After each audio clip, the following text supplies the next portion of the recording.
നമസ്കാരം. ഞാൻ നിങ്ങളുടെ പ്രിയ കഥാകാരി ഡോക്ടർ ബീന. ചക്രവാളത്തിനപ്പുറം എന്ന എൻ്റെ നോവലാണ് ഞാൻ നിങ്ങളെ പരിചയപ്പെടുത്തിക്കൊണ്ടിരിക്കുന്നത്. നമുക്ക് നോവലിൻ്റെ അടുത്ത ഭാഗത്തേക്ക് പോകാം.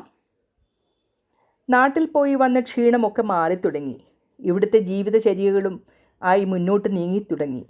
ആനന്ദും ശാലുവും ജോലിയിൽ മുഴുകി. കുട്ടികളും അവരുടെ സ്കൂൾ തിരക്കുകളുമായി മുന്നോട്ട് നീങ്ങിക്കൊണ്ടിരുന്നു. ഇപ്പോൾ കൂടുതൽ ധൈര്യത്തോടും ഉത്തരവാദിത്വത്തോടും കൂടി ആനന്ദ് ശാലുവിനെയും മക്കളെയും കൂട്ടി ജീവിതം ആസ്വദിക്കുകയാണ്. ശാലു ഇന്ന് 2 സുന്ദരി കുട്ടികളായ കുഞ്ഞുങ്ങളുടെ അമ്മയാണ്. വീട്ടുകാര്യങ്ങളൊക്കെ ഭംഗിയായി നടത്തി RMHൽ ജോലിയും ചെയ്ത് നല്ലൊരു ഭാര്യയായും അമ്മയായും തിരക്കായി പോവുകയാണ് ജീവിതം. ലോലു പക്വതയുള്ള ചേച്ചിക്കുട്ടിയായി ഡാൻസും പാട്ടും പടം വരയും പഠനവുമായി ജീവിതത്തിൽ മുന്നേറുന്നു. നീലു ചേച്ചിയെപ്പോലെ തന്നെ സകലകലാവല്ലഭയാണ്. അതോടൊപ്പം അവൾ പഠനത്തിലും അതിസമർത്ഥയാണ്.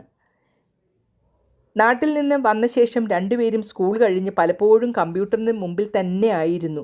പഠനാവശ്യങ്ങൾ ചെയ്യുകയാണെന്നാണ് ആനന്ദും ശാലിനിയും കരുതിയിരുന്നത്.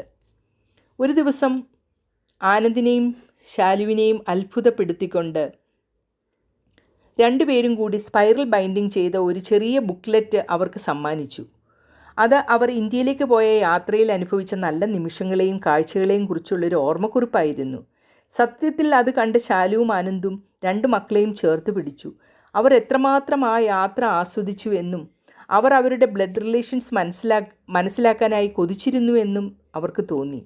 ഈ 1 മാസത്തെ ആനന്ദിൻ്റെയും ശാലുവിൻ്റെയും യാത്രയിൽ അവർക്കുണ്ടായ ശാരീരിക ബുദ്ധിമുട്ടുകൾ ഇത് കണ്ടപ്പോൾ ആവിയായിപ്പോയി.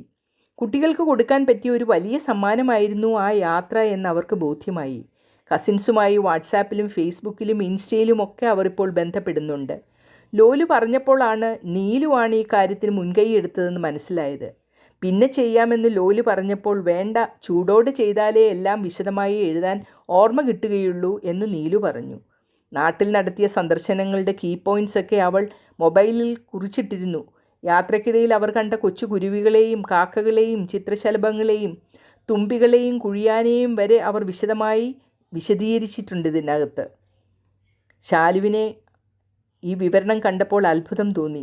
ചിറകുള്ള ഓർമ്മകളും ആഴമുള്ള വേരുകളും എന്ന തലക്കെട്ട് രണ്ടുപേരും കൂടി തലപുകഞ്ഞ് ആലോചിച്ച് കണ്ടുപിടിച്ചതാണ്. We love India and proud of India എന്ന വരികളിൽ കൂടിയാണ് അവർ ആ ബുക്ക്ലെറ്റ് അവസാനിപ്പിക്കുന്നത്. ഇത് കേട്ടും കണ്ടും ആനന്ദും ശാലുവും അവരെ ചേർത്ത് പിടിച്ചുകൊണ്ട് പറഞ്ഞു, മക്കളെ, നിങ്ങളെക്കുറിച്ച് ഞങ്ങൾ അഭിമാനിക്കുകയാണ്. കാലം അതിൻ്റെ സ്വതസിദ്ധമായ വേഗത്തിൽ പോയിക്കൊണ്ടിരിക്കുന്നതിനോടൊപ്പം ലോലുവും നീലുവും മിടുക്കരായി പഠിച്ച് അവരുടേതായ മേഖലകളിലേക്ക് തിരിഞ്ഞു. ലോലു അക്കൗണ്ടൻസിയും നീലു എൻജിനീയറിങ്ങും തിരഞ്ഞെടുത്തു. ശാലു സ്വന്തം കുട്ടികളുടെ ചുവടുറപ്പിച്ച ശേഷം തനിക്ക് കൈമുതലായുള്ള എമ്പതി അർഹരായവർക്ക് ധാരാളമായി കൊടുക്കാൻ മനസ്സിൽ ഉറപ്പിച്ചിരുന്നു. ആനന്ദ് ഇതിനു വേണ്ട എല്ലാ സൗകര്യങ്ങളും ശാലുവിന് ചെയ്തു കൊടുത്തു.